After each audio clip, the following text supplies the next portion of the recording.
여러분, 미국 의사 내과 전문의 신강섭입니다. 우리가 100세 장수 시대를 맞이하여 어떻게 하면 건강하게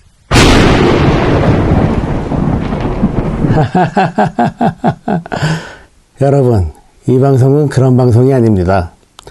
락 음악에 관한 방송입니다. 락 뮤직에 대한 방송이 유튜브에 많이 있는데 제가 굳이 이것을 하는 이유는 제 경우가 좀 남다르다고 할까요?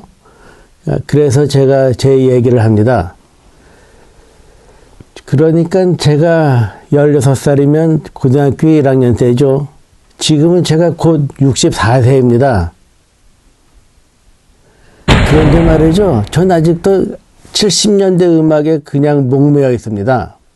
제가 16살 때 라디오에서 듣고 집에서 레코드로 듣고 하던 음악들이 이것들이에요. 여기 보이시죠? 여기 친필 사인들에 대해서는 제가 또 나중에 다시 말씀드리겠습니다. 그런데 그해 여름방학에 대학생인 친척 형 집에 놀러 갔어요. 형이 저한테 음악을 틀어주는 겁니다. 킹 크림슨, 에피타프. 와, 전 깜짝 놀랐어요. 그리고 또 틀어줍니다. 딥 퍼플, 이건 복사판이죠. 하이웨이 스타, 스모크 온 더 워터. 지금도 이거라면 사람들이 깜빡하잖아요. 그리고 또 이걸 보세요. 앨리스 쿠퍼, 스쿨스 아웃입니다. 끝내주죠. 그리고 이것, 무디 블루스예요. 당시는 복사판이죠. 지금은 CD입니다. 이건 CD니까 깨지지 않게 제가 살짝 내려놓을게요. 하여튼 저걸 들으면서 저는 이야, 이게 노래야? 귀신 곡하는 소리야? 뭘 노래하는지도 잘 모르겠지만 저는 그냥 깜빡했습니다. 근데 말이죠. 지금도 그걸 들으면 저는 그때 처음 들었을 때 그때 들었을 때의 신선한 충격이 그대로 와닿는다 이겁니다. 신기하지 않아요, 여러분? 지금 사람들은 락 뮤직을 들으면서 블랙 사바스 끝내준다 모두 이렇게들 말씀하시잖아요. 저는 어렸을 때부터 락 뮤직, 락 밴드들과 함께 자라왔습니다. 이 서커스 뮤직 매거진을 보면 레드 제플린의 새 앨범이 나왔구나 이걸 알 수가 있어요. 라디오에서는 틀어주질 않으니까 모르죠. 그 음악을 음반을 통해서만 들을 수가 있는데 이것이 미군 부대에서 원판이 나오면 워낙 비싸니까 이걸 제가 살 수가 없고요. 복사판이 나올 때까지 기다려야 합니다. 한 1년이나 2년 걸려요. 들어보면 좋다 나쁘다 그때 제가 결정하는 거죠.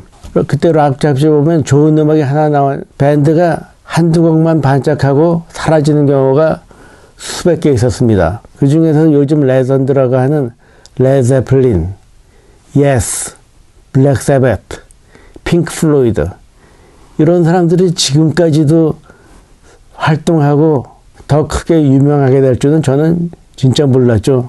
그러니까 그 사람들과 같이 자라온 저의 경험, 이런 잡지나 음반들은 당시에 주한미군 부대를 통해서 흘러나오는 거기 때문에 저는 그때 주한미군이 우리의 국방을 지켜준다 이런 것보다도 이런 락 문화의 근본지가 되는 거에 대해서 저는 감사하고 있었습니다.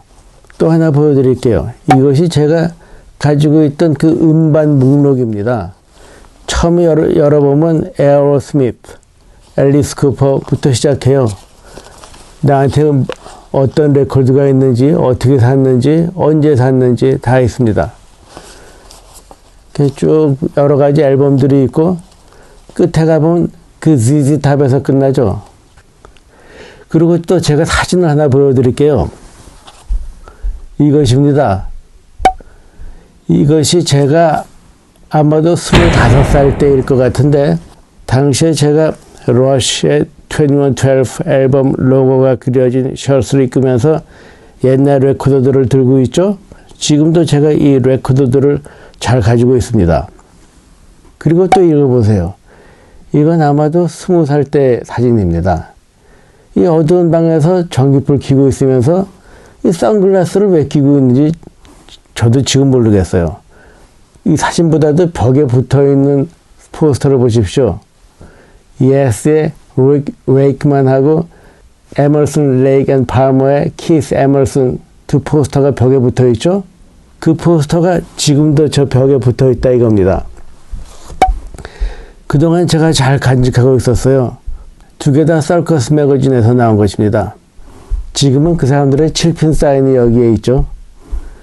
그거에 대해서는 이 사람들에 관해서 말할 때 제가 또 자세히 말씀드리겠습니다. 이 사진을 다시 보면 말이죠. 그때는 머리도 장발이고 검은 머리가 지금 이렇게 팥뿌리가 됐다 이겁니다. 저만 그런 게 아니에요. 이거 보세요. 다들 그럽니다. 이 중에는 돌아가신 분들도 있어요. 간혹 그렇지 않은 사람들이 있습니다. 이 사람들은 염색이거나 가발 아니면 성형수술, 보톡스 뭐 그냥 생긴 대로 사는 게 낫죠. 제가 미국 온 것이 30년 됐어요. 그때 사람들이 얘기했습니다. 너 미국엔 왜 가냐? 미국에 가면 말도 안 통하고 문화도 다르고 너 가면 너 고생한다. 그 말이 달라서 고생한 얘기는 맞는 얘기죠. 지금도 영어가 저 때문에 아니 제가 영어 때문에 고생하고 있으니까요. 옛날보다는 많이 나아졌죠. 여기서 살다 보니까. 그리고 두 번째 문화에 대해서는 제가 미국에 오기 전에 미국 문화를 이미 가지고 있었어요. 이런 락앤롤 문화 말입니다. 그 때문인지 미국 문화는 저한테 낯설지가 않았어요. 그리고 너 미국 가면 고생한다. 그거에 대해서는 맞는 말이었습니다. 미국 가서 제가 혹독한 대가를 치렀으니까요. 제가 한국에서 의사로서 꼭 미국에 와야 할 이유는 딱히 없었습니다. 저희 어머니, 저희 형님, 두 여동생 모두 한국에서 결혼해서 잘 살고 있었거든요. 저는 아직 미혼이죠. 누가 초청하는 사람도 없었는데 제가 가족과 친구들을 다 한국에 놔두고 꼭 미국에 올 이유가 없었는데 왜 미국에 왔는지 저는 가끔 생각합니다. 제가 진짜 이 락앤롤을 따라서 미국에 왔나 하는 생각도 있어요. 그래도 그건 아니겠죠. 어떻게 생업을 유행가에 걸 수가 있습니까? 그런데 확실한 거는 뭔지 아세요? 만약에 제가 한국에 있을 때 이런 락을 좋아하지 않았더라면 굳이 미국에 오지 않았을 것만은 분명합니다. 미국에 와서 가장 제가 먼저 한 일은 음반 가게에 가는 겁니다. 거기에서 제가 평생 갖고 싶었던 그 레코드들을 제가 다 구했죠. 그때가 처음으로 CD가 LP보다 많이 팔린 해입니다. 그래서 저는 CD를 모으기 시작했고요. 미국에 오자마자 저는 락 콘서트를 보러 다녔어요. 그때의 그 기분, 그때의 감상, 그런 것들을 여러분들에게 그대로 전해드리겠습니다. 지금 보시는 이것은 그때부터 지금까지 모은 티켓, 요즘에는 컴퓨터로 집에서 프린트해서 입장권을 사고 그 셀폰으로 이 전화로 해서 입장권이 오기 때문에 지금은 이런 표가 많지가 않습니다. 지금 보여드리는 이 공연 입장권이 전부는 아니고요. 제 서재에 더 많이 있습니다. 제가 한국에 있을 때부터 보고 싶었고 만나고 싶었던 락커들, 실제로 만나고 악수도 하고 사인도 받고 이야기도 하고 했던 그런 꿈 같은 순간들, 그런 경험들을 제가 여러분들에게 말씀드리겠습니다. 제가 방송을 본격적으로 시작하기 전에 제가 여기에서 다룰 것과 다루지 않을 것에 대해서 말씀드리겠습니다. 제가 다룰 것은 락 음악이죠. 그 중에서도 70년대에 그 중에서도 하드 락, 헤비 메탈, 프로그레시브 락을 주로 합니다. 그렇지 않은 팝송이나 클래시컬 뮤직, 재즈 등도 간간히 있는데 그런 것들은 많지는 않습니다. 이 방송은 또한 한국어로 합니다. 그 이유는 제가 영어 발음이 나빠서이고 두 번째는 그렇게 하는 것이 저작권 침해에 적게 걸립니다. 세 번째는 제가 이런 유행가에 대한 유튜브 방송을 하는 것이 사람들한테 알려지면 제가 일하는 병원에서나 환자들한테 제가 이럴 게 하나도 없습니다.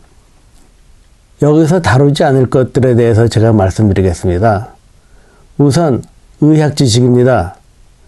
사람들은 내 머리가 늘 어지럽고 어깨가 아프고 배가 아프고 이거 좀 아프지 않게 해달라. 이걸 제가 유튜브에서 도와드릴 수가 없습니다.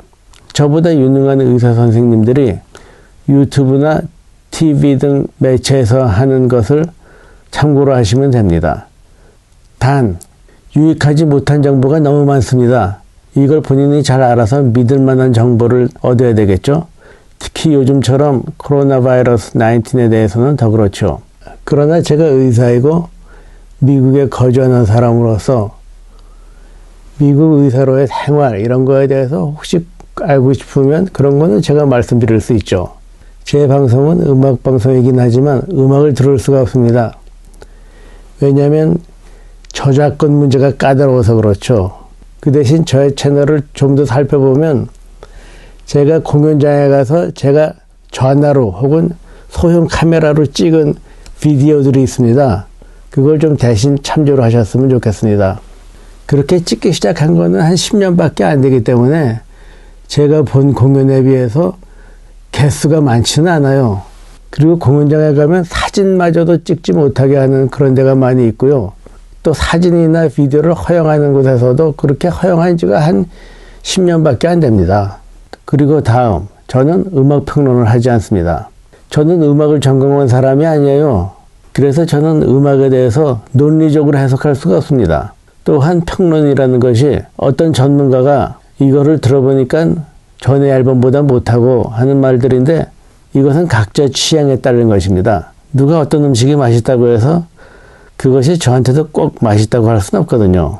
그리고 또한 음악에 대한 철학, 거기에 담겨진 뜻, 전 뭐 이런 거 말씀하지 않습니다. 혹시 제가 이렇게 말한다고 여러분들께서 가정해 보십시오. 앨리스 쿠퍼를 예로 들어보겠습니다.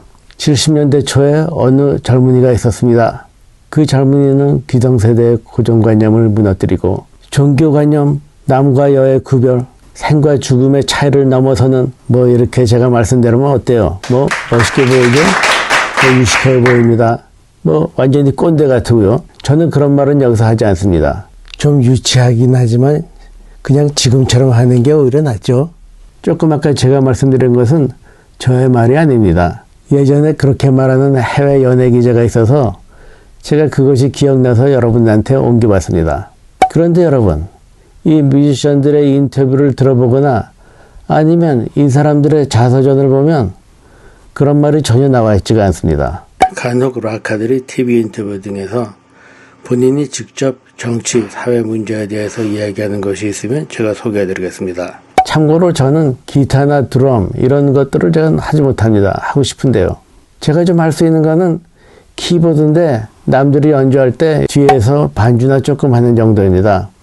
지금 보시는 사진은 저희 사촌들하고 그리고 또 저희 애들하고 찍은 사진이에요.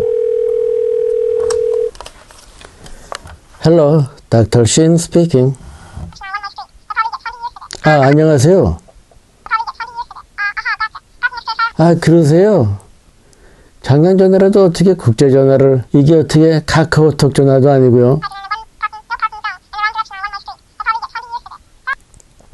아, 보셨어요? 지금 아직도 비디오를 찍는 중이고 유튜브에 아직 올리지 않았는데 어떻게? 아, 그러시군요. 예. 아, 그걸 해보라고요? 그걸 제가 어떻게 합니까? 제가 잘하는 것도 아니고. 네. 그럼 알겠습니다. 시청자께서 제 키보드 연주를 들어보시겠다는 그런 요청이 들어왔습니다. 와이프가 식사 준비 중인데 방해될지 모르겠네. 키보드는 위에 올라가면 있습니다. 그러면 저를 따라오세요. 여기 뭐 이렇게 어지러놨나? 넘어가는 게 낫겠다.